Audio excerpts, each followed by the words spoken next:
सहकारी विभाग राजस्थान की ओर से हर ग्राम पंचायत पर समितियां खोलने का कार्य किया जा रहा है। सरकार की ओर से 2000 समितियां खोलने का लक्ष्य दिया गया है और अभी 225 जीएसएस का गठन किया जा चुका है। इसके अलावा चुनाव की तैयारियां शुरू कर दी गई है। आगामी 6 मार्च तक सभी समितियों के चुनाव संपन्न करवाए जाएंगे। साथ ही जिन समितियों द्वारा उपभोक्ताओं से चीटिंग की गई है उनके विरुद्ध फाइल तैयार करने की तैयारी भी की जा रही है। अभी तक 7000 नोटिस भी जारी किए गए हैं। इसी मामले को लेकर रजिस्ट्रार मुक्तानंद अग्रवाल अलवर पहुंचे और फीडबैक लिया।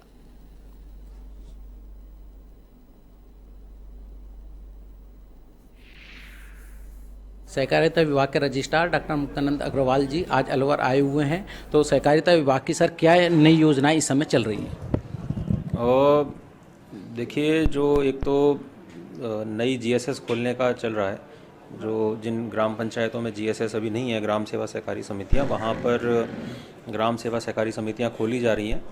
गत वर्ष बजट अनाउंसमेंट में माननीय मुख्यमंत्री महोदय ने आगामी 4 वर्षों में 2000 नए जीएसएस का लक्ष्य दिया है।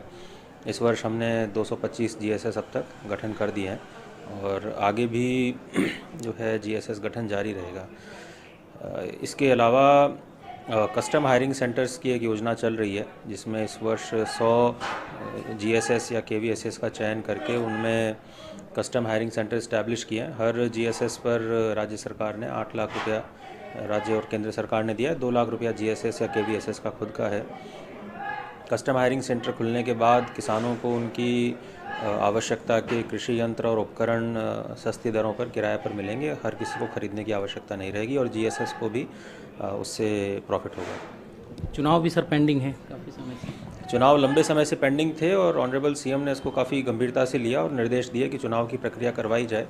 तो आपकी जानकारी के लिए मैं बताना चाहूँगा कि निर्वाचन प्राधिकरण, सहकारिता निर्वाचन प्राधिकरण एक अलग बॉडी है, इंडिपेंडेंट बॉडी है, जो कि इलेक्शंस कंडक्ट कराता है।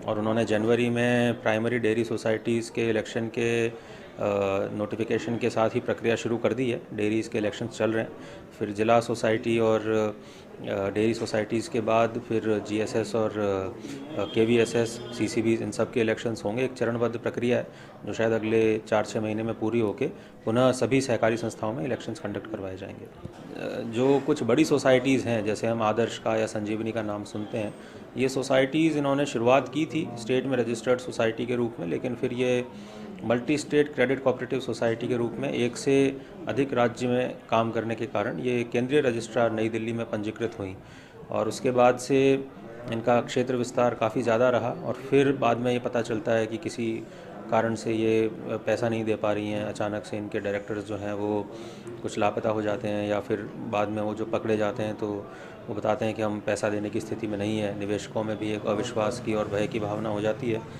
तो केंद्र सरकार एक एक्ट लेके आई थी, banning of unregulated deposits act 2019, जिसमें ऐसी सोसाइटीज़ के विरुद्ध कार्रवाई का प्रावधान है और सक्षम न्यायालय उसके लिए डीजे कोर्ट को डेजिग्नेट किया गया है और उसमें हमारे जो अधिकारी हैं डिप्टी रजिस्ट्रार्स, उनको कंप्लेंट्स फाइल करने के पावर्स हमने अभी दिसंबर में सेंट्रल रजिस्ट्रार से लेकर दिए हैं। हमारे अधिकारी नोटिस जारी कर रहे हैं और कोई भी यदि पीड़ित हैं तो वो सहकार पोर्टल पर कंप्लेंट रजिस्टर करा सकते हैं। अब तक करीब 7000 से ज़्यादा नोटिस जारी हो गए हैं। कंप्लेंट को एक बार नोटिस जारी करके सुनना पड़ता है, उससे डॉक्यूमेंट्स लेने पड़ते हैं, फिर वो इस तरह से फाइल होते हैं।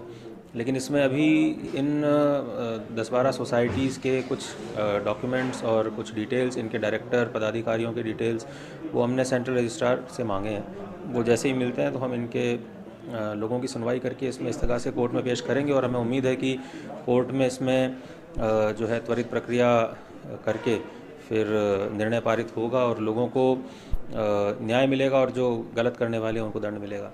सर, रजिस्ट्रेशन की प्रक्रिया है जो काफ़ी हार्ड मानी जाती है, तो इसको सरलीकरण के लिए भी कुछ विशेष होगा? रजिस्ट्रेशन की सारी प्रक्रिया ऑनलाइन की जा चुकी है। अभी हमने स्पोर्ट्स एसोसिएशन की रजिस्ट्रेशन की प्रक्रिया को भी ऑनलाइन किया।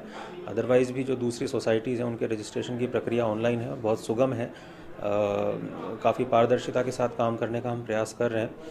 तो मुझे लगता है कि अगर आप पोर्टल पे जाके आवेदन करते हैं तो एक समयबद्ध रूप से रजिस्ट्रेशन होता है। नहीं होगा तो आपको कारणों से अवगत करा दिया जाएगा। ये थे सहकारिता विभाग के रजिस्ट्रार, जिन्होंने बताया कि निश्चित रूप से जो फर्में खुलती हैं, रजिस्ट्रेशन जिनका होता है और जो उपभोक्ताओं के पैसे लेकर कंपनियां गई हुई हैं, भागी हुई हैं, उनके खिलाफ इस्तगासे विभाग की तरफ से कराए जा रहे हैं और आगामी दिनों में निश्चित रूप से उपभोक्ताओं को भी इसका लाभ मिलेगा और जो फर्जी कंपनियाँ हैं उन पर लगाम लगाई जा सकेगी। कैमरा पर्सन आशीष के साथ में अलवर से चंद्रशेखर शर्मा।